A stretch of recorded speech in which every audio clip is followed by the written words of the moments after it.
홍석천 씨는 모르는 게 없으시네요. 저거예요. 1958. 저 때부터 형님 계셨죠. 예, 58년도부터 있었던 시설인데요.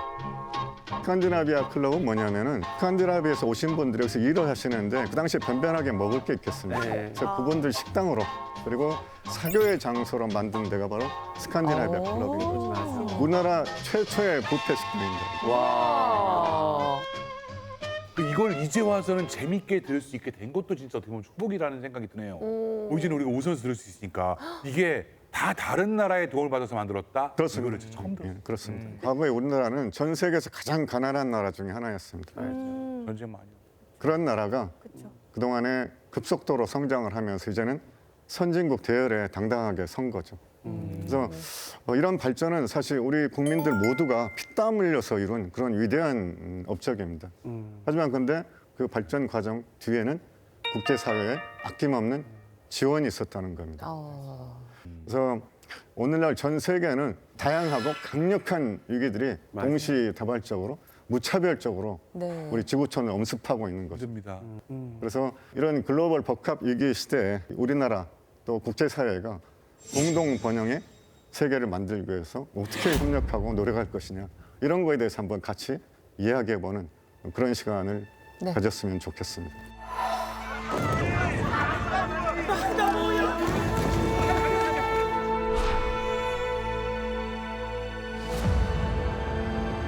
Les inégalités béantes persistent. La faim attend à nouveau les niveaux de 2005.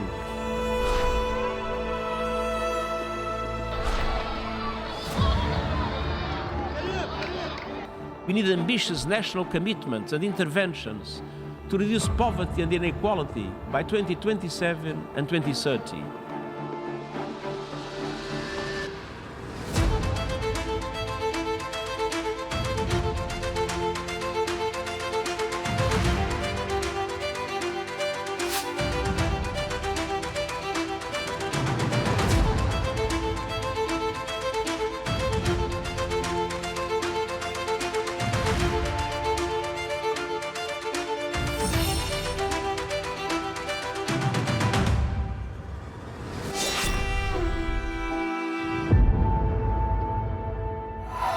야. 지금 세상 돌아가는 거 보니까 네. 너무 걱정이 많이 되잖아요. 진짜 요즘에 보면은요, 딱 말 그대로 진짜 바람 잘 날 없다라는 말이 딱 맞는 것 같아요. 진짜 우리 몇 년 전에만 해도 아이고 지금 2020 몇 년인데 전쟁이 왜 나라고 우리 방송했던 기억이 나요. 근데 이제는 맞아. 모르겠습니다. 도대체가 이제 어떻게 돌아가는지 몰라가지고 근데 이 상태면은 이 구호하시는 분들은 더 정신 없으시겠어요, 진짜. 괜찮으세요? 그렇습니다. 두 분 말씀하신 것처럼 세계가 정말 복잡하고 혼란하게 돌아가고 있고 가슴이 답답하죠. 이런 상황이면은 지구하고 인류를 위협하는 위기의 종류도 굉장히 다양해집니다. 그래서 우리한테 필요한 것은 그 사람들이 고통을 당하고 있을 때 가장 필요한 도움을 시기를 놓치지 않고 적기에 해주는 것이 가장 중요하다는 거죠. 근데 쌤 말씀 들으니까 제가 예전에 그 뭐 뉴스 같은 데서 봤는데 그 튀르키예 지진 났을 때 있잖아요. 근데 긴급구호대 막 맞아, 맞아. 했던 바로 그 영상 봤었죠. 같은 게 있어서 되게 인상 깊었거든요. 우리나라 엄청 빨리 갔지. 네, 네. 가서 사람도 진짜 구하죠. 맞아요. 이 튀르키예 지진 같은 대형 재난이 발생하면 우리 정부는 정부 차원에서 해외 긴급 구호대를 가장 빠른 시간 내에 제 현장에 파견을 하고 있습니다.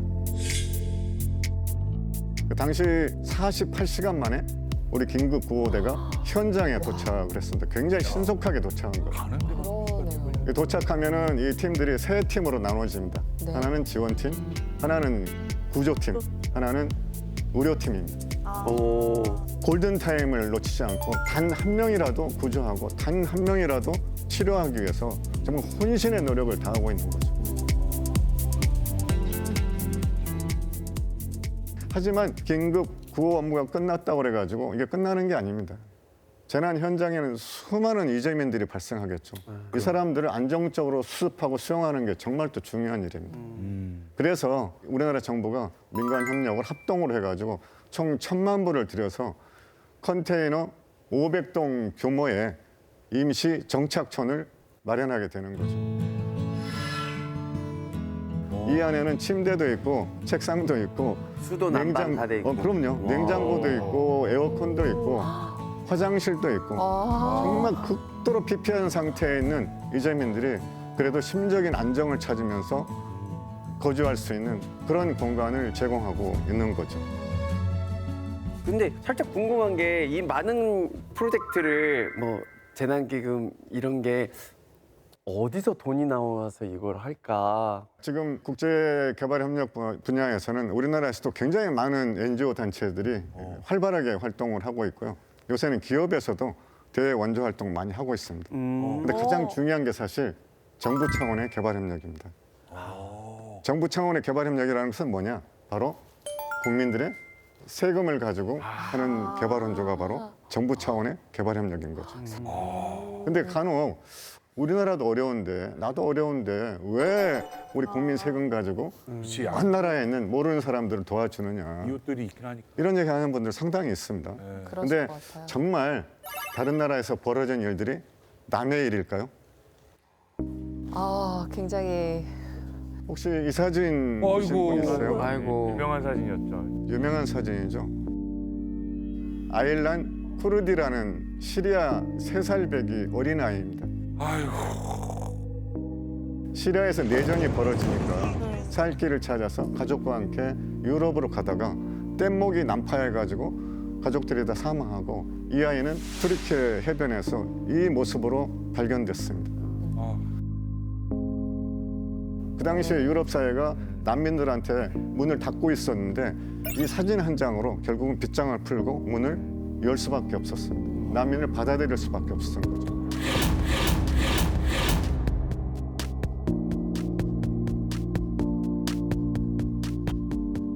Die menschliche Behandlung und würdige Behandlung jedes Einzelnen, der zu uns kommt, Teil unseres Selbstverständnisses ist, was Deutschland ausmacht.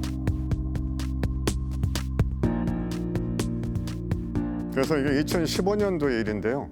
이때만 해도 우리하고는 별 상관이 없는 일이었습니다. 하지만 3년 뒤에 제주도에서 한 가지 큰 사회적 이슈가 터지게 되죠. 예멘 난민 사태입니다. 내전을 피해 모국을 떠나온 예멘인들이 최근 제주도로 몰리고 있습니다. 올해 들어서 벌써 500명 넘게 제주에 들어와 난민 자격 신청을 했는데요.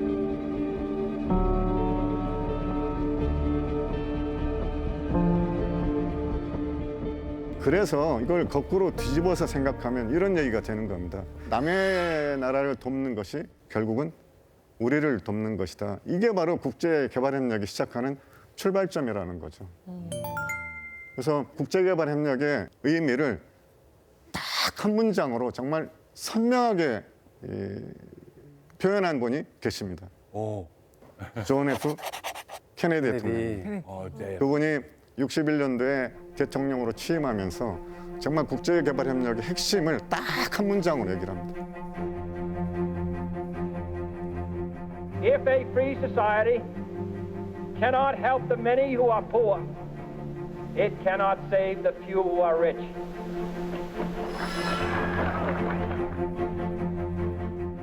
지구촌의 상생, 번영 이런 것은 개인이나 민간의 힘만으로는 도저히 해결할 수가 없는 거죠. 그래서 국가 차원의 노력, 국가 차원의 지원 이런 게 굉장히 필요한 겁니다. 그런 시대에 살고 있습니다. 그래서 이 국제개발협력에서 가장 중요한 개념이 공적 개발 원조, 영어로는 ODA입니다. ODA 처음 들어보셨죠? 오리지널 DVD 애니메이션. 예. 예. 그게 뭐죠? 머릿속에 생각을 3년을 하셔도 도대체 어떤 DVD를 그렇게 예. 소장하고 연애 안 하고 집에서 매일 그걸 보고 있으니 참 모두 다 같이 함께 행복한 세상을 그리는 걸 볼 수도 있죠, 왜요? 장가나 가이누마. ODA가 사실 이 용어 좀 생소하긴 하거든요. 생소하죠. 이게 뭘까요? 이 ODA 공적 개발 원조는 영어로는 Official Development Assistance입니다. 줄여서 ODA라고 하죠. 공적인. 한마디로 정부 또는 정부의 산하에 있는 공적 기관이 개발도상국의 경제사회 발전, 빈곤 퇴치를 위해서 시행하는 다양한 형태의 대원조 활동을 공적 개발 원조, ODA다 이렇게 얘기를 하는 거죠.